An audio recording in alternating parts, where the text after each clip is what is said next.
Olá, tudo bem com vocês? Espero que sim. Sou a professora Eliana e vou acompanhar vocês nesse percurso de estudos da disciplina Psicologia da Educação. Esse vídeo é explicativo do material, vou comentar com vocês um pouquinho das 3 unidades, o que cada uma contempla, e estaremos juntos, então, descobrindo as contribuições da psicologia para a área da educação. Bom, a princípio, para a gente fortalecer um pouquinho do nosso vínculo, estreitar os nossos laços enquanto professor e aluno, vou apresentar um pouquinho para vocês da minha trajetória acadêmica. Bom, eu iniciei com o curso de formação de docentes, conhecido por nós como magistério, foi onde que eu tive os contatos iniciais com a sala de aula. Lá eu tive a certeza de que era necessário, então, continuar os estudos, e foi então que eu fiz a pedagogia, de 2007 a 2010. Fiz pela Universidade Estadual de Maringá, e durante toda a minha trajetória acadêmica, eu tive fundamentação na teoria histórico-cultural, que é um pouquinho que a gente vai estudar. Terminando a graduação, senti necessidade, então, de conhecer um pouquinho mais sobre outra teoria. Foi lá que eu fiz o curso de especialização em psicopedagogia e conheci um pouquinho mais das contribuições de Piaget, que também a gente vai estudar ao longo desse material. Eu ingressei no mestrado e estou, então, aprofundando um pouquinho mais os meus conhecimentos da teoria de Vygotsky, que vocês vão conhecer também neste material. Bom, são 3 unidades que o material contempla. O primeiro material é considerações iniciais sobre Vygotsky e Piaget. Bom, Vygotsky, ele é um pesquisador russo, psicólogo, e se debruçou sobre o desenvolvimento humano, o desenvolvimento psíquico humano. Seus estudos não foi sozinho, teve a contribuição de outras pessoas, mais conhecidos como Leontiev e Luria. Então, Vygotsky, Leontiev e Luria foram desvelar um pouquinho das regularidades internas do desenvolvimento psíquico humano. Para isso, se debruçou um pouquinho mais sobre o desenvolvimento infantil. Bom, ele, em seu percurso de estudos, identificou que o meio social influencia, então, no desenvolvimento do ser humano. Então, o meio social, a linguagem, os adultos que o cercam a pessoa, por meio da mediação, vão constituindo, então, em aprendizado e logo desenvolvimento. Falando em Vygotsky, a gente pensa, então, primeiro o sujeito aprende por meio de signos, símbolos mediados por outras pessoas e logo ele se desenvolve. Então, nessa primeira unidade, vou falar um pouquinho para vocês da trajetória de estudos, como que foi o percurso da União da República Soviética, passada por Vygotsky, um pouquinho das dificuldades que ele teve com as traduções da sua obra, para a gente situar um pouquinho sobre a forma de pensar desse autor em específico. O que não ignora as contribuições depois de Leontiev e Luria, e a gente vai ver também sobre um outro autor, que é o Elkonin, tá? Em seguida, em contrapartida, são ideias completamente divergentes, a gente viu um pouquinho sobre a trajetória de Jean Piaget, um biólogo que desvelou as regularidades do desenvolvimento psíquico por meio de uma outra forma, de uma outra concepção. Então, para Vygotsky, o sujeito se constituía pela influência social, já para Piaget, pela influência biológica. Para ele, a pessoa precisa amadurecer as funções neurais, se desenvolve, para depois aprender e constituir a inteligência. Nesse processo, o sujeito assimila, acomoda e se adapta ao meio, refletindo e constituindo a sua personalidade e a sua inteligência. Bom, ainda na unidade 1, teremos 3 subtópicos, Considerações iniciais sobre Vygotsky e Piaget, que eu comentei um pouquinho com vocês. O segundo tópico, que é Vygotsky em suas mais variadas formas de grafia, de qual estamos falando. Este tópico ele é muito importante, porque ao longo dos estudos, vocês vão encontrar várias formas de grafar o nome de Vygotsky. E isso reflete na sua tradução, eu me apoiei, então, na tese da Zoya Prestes, bem recente, e é uma tese que ela foi entrevistar a filha de Vygotsky, teve contato com os seus materiais, e lá ela descobriu que a tradução correta seria Vygotsky com 2 Is, sem demais variações. É importante falarmos disso, porque em materiais que vocês vão encontrar, em materiais e obras que eu estarei citando durante o material, a gente vai falar sobre isso, da importância de estar se atentando ao nome correto do autor, para que as obras, então, sejam de traduções fiéis, né? Muitas de suas obras, até pela perseguição que ele teve na Rússia, foram deturpadas, muitas fragmentadas e trouxeram, então, um entendimento errôneo, né? Autores contemporâneos depois alertaram a essa questão e agora a gente está tendo novas edições das obras de Vygotsky. Então, já que vocês estão iniciando a leitura, precisamos ficar atento com relação ao nome, tá? O terceiro tópico é a da teoria psicogenética, o estudo de Jean Piaget, né, que comentamos um pouquinho. Nós vamos explicar sobre o conceito de assimilação, acomodação e a constituição da inteligência. Ainda dentro dessa unidade, nós vamos falar um pouco do percurso de produção, né, das principais obras. São muitas obras que eles apresentaram e temos à disposição, mas algumas, dentro da disciplina, eu julgo necessário nós selecionarmos. De Piaget, a obra em destaque é A Linguagem e o Pensamento da Criança, que ele vai falar um pouquinho da constituição da linguagem interna, das funções neurais, para o desenvolvimento da inteligência. O raciocínio da criança que vem reforçar essa questão da assimilação, acomodação e adaptação para a constituição da inteligência na teoria psicogenética. E a representação do mundo na criança. Jean Piaget teve muitos testes, né, para descobrir o nível de inteligência que a criança estava. E, a partir desses testes, ele descobria o seu nível e acrescentava outras atividades para constituir a sua personalidade. É o que um pouquinho desse livro vai trazer para a gente. A causalidade física na criança, o juízo moral da criança, porque o sujeito precisa ter a predisposição para o aprendizado. Logo, o juízo moral vem refletir um pouquinho, como se a personalidade não fosse constituída por influência de meios externos, mas sim pelas regularidades internas do sujeito, tá? E a última obra em destaque é a Gênese das Estruturas Elementares, que vai falar das estruturas neurais, como que se constitui, né? Uma vez que Piaget era biólogo, né, e vai falar um pouquinho da parte genética. Então, tudo isso vai refletir nessa obra, A Gênese das Estruturas Elementares. Em contrapartida, Vygotsky, que não nega o fator biológico, mas apenas não coloca em evidência, né, como para Piaget, eu destaquei algumas obras. Tá? É muito importante a gente conhecer um pouco dos clássicos para a gente ter um pouco mais de aproximação com a teoria, né? Na constituição do material eu selecionei alguns conteúdos que eu julguei pertinente, mas lá eu reforço a importância de você estar tendo um pouco de contato com os clássicos da obra, tá?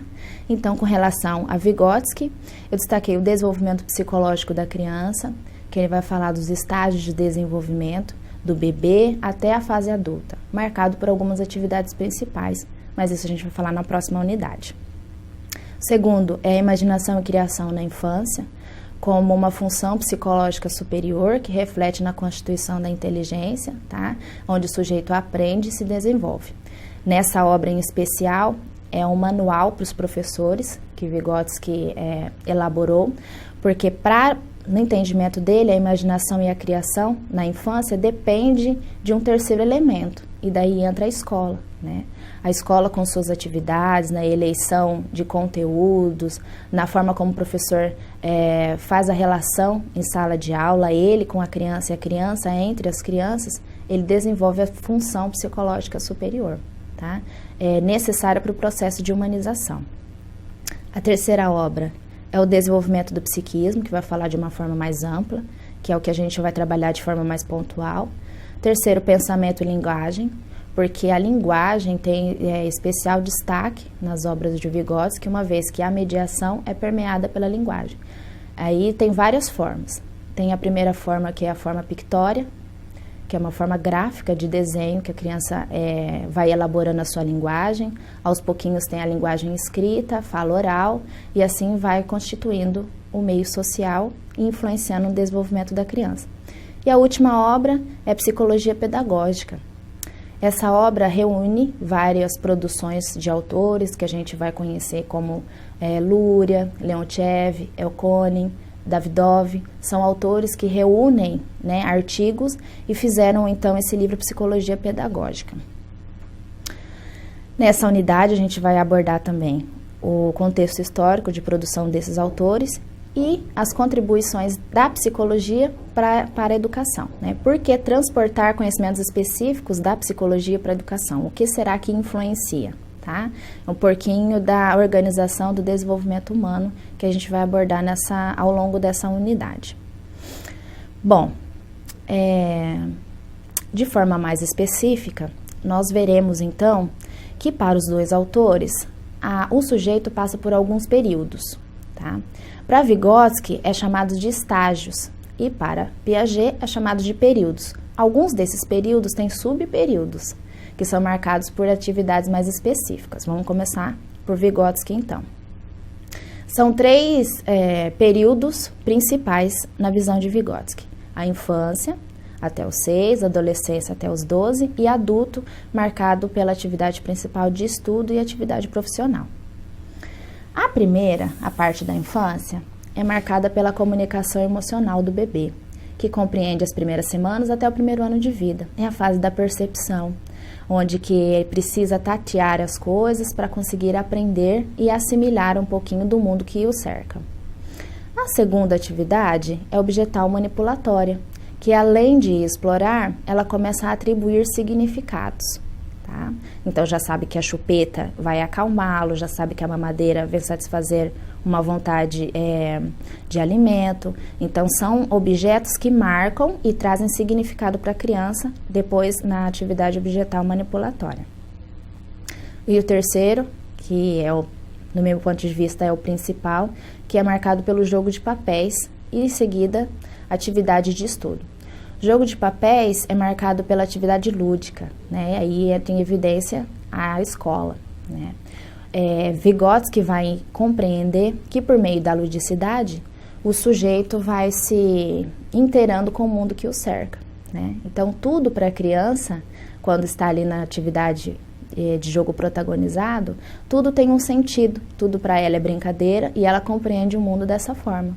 Por isso que ele vai defender, naquele livro que eu citei para vocês, Imaginação e Criação na Infância, que todas as atividades em sala de aula necessitam ser permeadas pela ludicidade.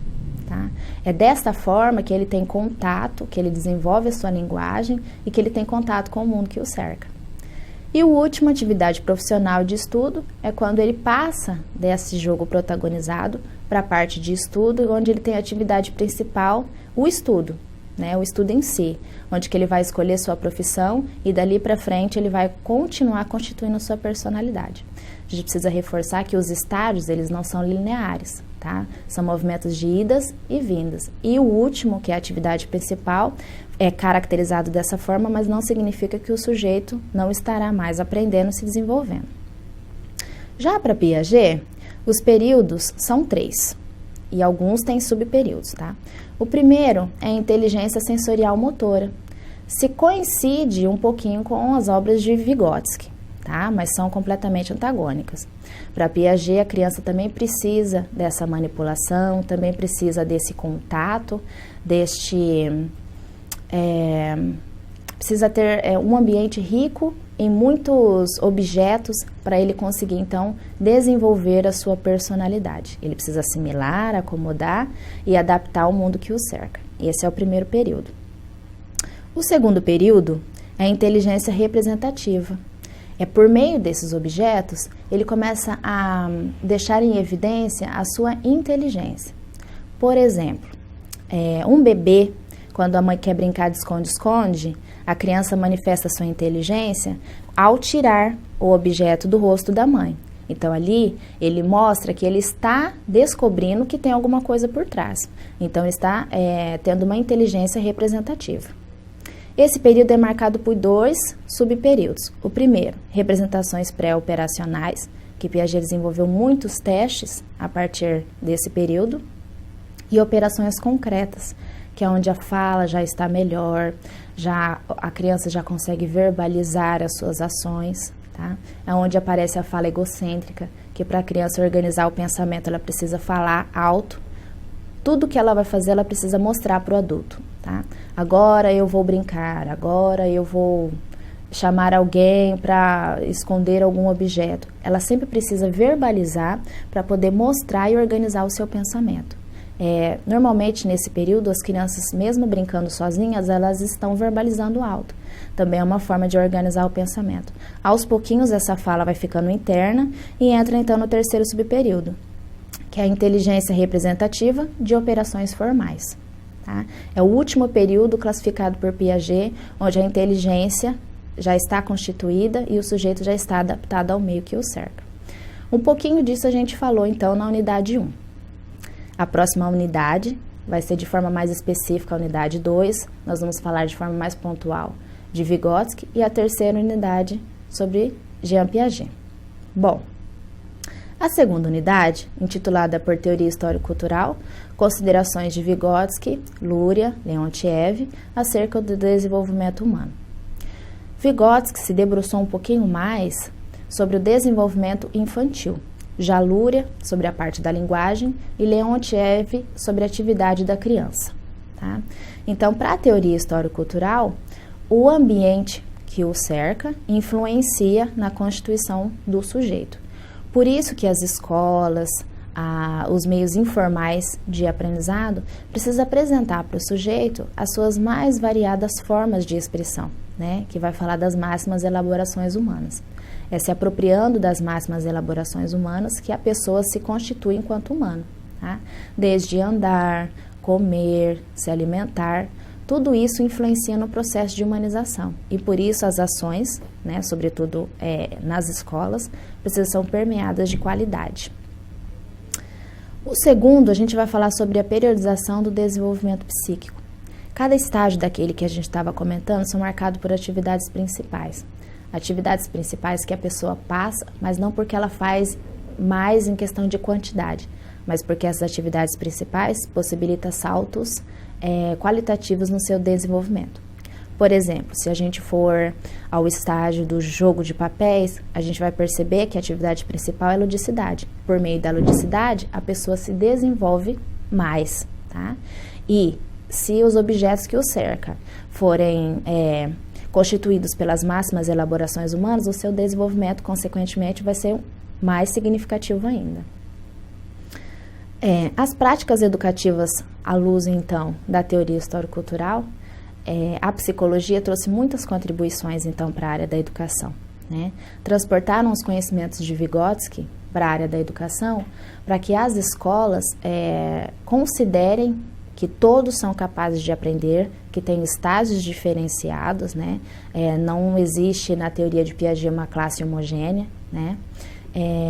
Cada um tem o seu nível de desenvolvimento e desta forma o professor precisa partir daquilo que ele já sabe e introduzir outras atividades que o levem a se desenvolver, tá? Então, para a teoria histórico-cultural, a educação infantil tem grande evidência porque participa de forma mais efetiva no processo de humanização e as séries posteriores, então, são reforçadas do conhecimento científico. Esse conhecimento científico é que vai constituir um pensamento teórico mais elaborado. A terceira discussão que nós temos ainda na segunda unidade é da psicologia histórico-cultural em diálogo com a pedagogia.